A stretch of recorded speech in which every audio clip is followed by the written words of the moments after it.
একসময় এই বিদ্যালয়ে আসতো ছাত্রছাত্রীরা, হতো পঠন পাঠন, ছাত্রছাত্রীরা মিলে খেলাধুলাও করত, শিক্ষক শিক্ষিকারাও পঠন পাঠন চালাতেন।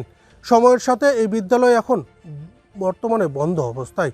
2023 সালে বিদ্যালয়ের একমাত্র শিক্ষক তার মৃত্যু হয়েছে। তারপর থেকেই বন্ধ অবস্থায় পড়ে রয়েছে মোহনা কলোনি এমএসকে বিদ্যালয়। গত প্রায় 2 বছর ধরে বন্ধ অবস্থায় থাকলেও এখনও এই বিদ্যালয়ে কোনো শিক্ষক নিয়োগ হয়নি।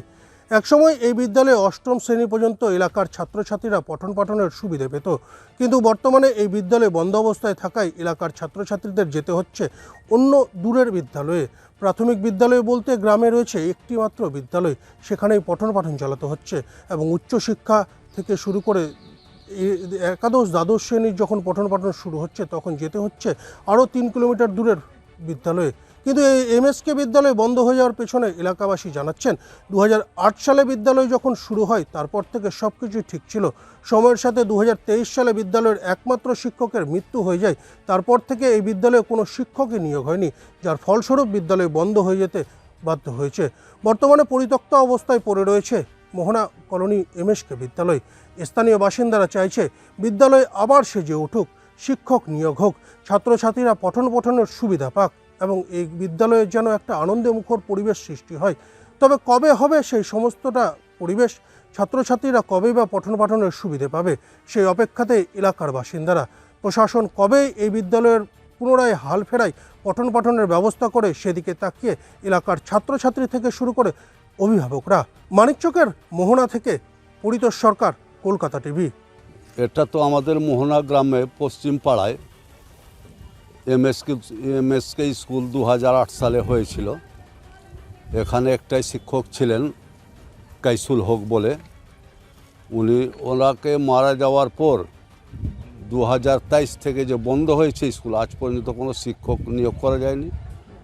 আর এখানকার যারা পয়সাওয়ালা লোক আছে তো ওরা তো প্রাইভেট স্কুলে পড়াচ্ছে, আর যারা নিম্ন শ্রেণীর লোক আছে তাদের খুব অসুবিধা। 2.5-3 কিলোমিটার দূরে যেতে হচ্ছে ওদেরকে, হেঁটে পড়ানো মুশকিল আছে।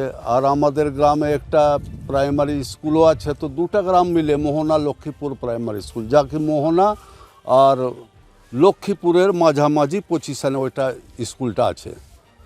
হ্যাঁ, এই জন্য দূর হয়ে যায়। তো এটা থাকলে এখানকার জনগণের, গরিবদের, নিম্ন শ্রেণীর লোকদের অনেক উপকার হবে আর কি।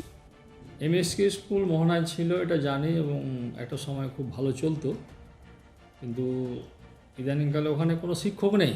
শিক্ষক না থাকার কারণে প্রতিষ্ঠানটা পুরোপুরি বন্ধ আছে। এই বন্ধ থাকাতে এলাকার ছেলেমেয়েদের প্রচুর ক্ষতি হচ্ছে এটা। আর যতদূর জানা আছে যে এই স্কিমগুলো বা প্রজেক্টগুলো বাম সরকার আমলে করা, তাই যেখানে দেখা যাচ্ছে যে শিক্ষক শেষ হয়ে যাচ্ছে সেখানে এই প্রজেক্টটা পুরোপুরি বন্ধ হয়ে যাচ্ছে। যেমন আমাদের পাশে মীরা গ্রামে একটা এসএসকে আছে, সেখানে একজনই সম্প্রসারক আছে, ও এবার রিটায়ার করবে, ওটাও বন্ধ হয়ে যাবে। পাশাপাশি বিভিন্ন স্কুলে প্রাইভেট টিচার যারা আছে তারা খুব অল্প টাকায় খুব সুন্দরভাবে সাফল্যের সহিত, দক্ষতার সহিত স্কুলে পঠন কাজ করছে, কিন্তু প্রাইভেট টিচাররাও একই রকমভাবে রিটায়ার করে গেলেই নতুন করে নিয়োগ দেওয়া হচ্ছে না। কিন্তু নতুন করে নিয়োগ দেওয়া উচিত ছিল। এই জন্যই যে প্রত্যেকটা স্কুলে শিক্ষকের অভাব আছেই, আর ওরা কম টাকায় একই কাজটা করছিল। ফলে এই সরকারের উচিত ছিল যে এই প্রজেক্টগুলো কন্টিনিউ করা, এতে এলাকার খুব উপকার হবে, ছেলেমেয়েদের খুব উপকার হবে। হ্যাঁ, অবশ্যই চাপ বাড়ছে, অবশ্যই চাপ বাড়ছে। হ্যাঁ হ্যাঁ হ্যাঁ, প্রচুর চাপ বাড়ছে। চাপটাও কমতো আমাদের এখানে, অনেকটাও তো দূরত্ব। হ্যাঁ, অনেকটা দূর থেকে আসছে, কিন্তু স্কুল নেই বা প্রতিষ্ঠান নেই, কী করবে? বাধ্য হয়ে আসছে, আমাদের চাপ বাড়ছে। ওটা থাকলে চাপটা কমতো। আমি যতটা শুনতে পেয়েছি, ওই স্কুলটা ওপেন হয়েছিল 2008 সালে। ওই স্কুলে শিক্ষক ছিলেন একজন এমডি কাইসুল হক, তো উনি 2023 সালে মারা যান। তারপর থেকে স্কুলটা বন্ধ আছে। সমস্যা বলতে গ্রামবাসীদের খুব তো গরিব এলাকা, তো সবাই ওখানে পড়াশোনা করতো।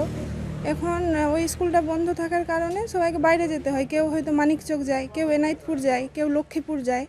এই সমস্যাটাই দাঁড়াচ্ছে।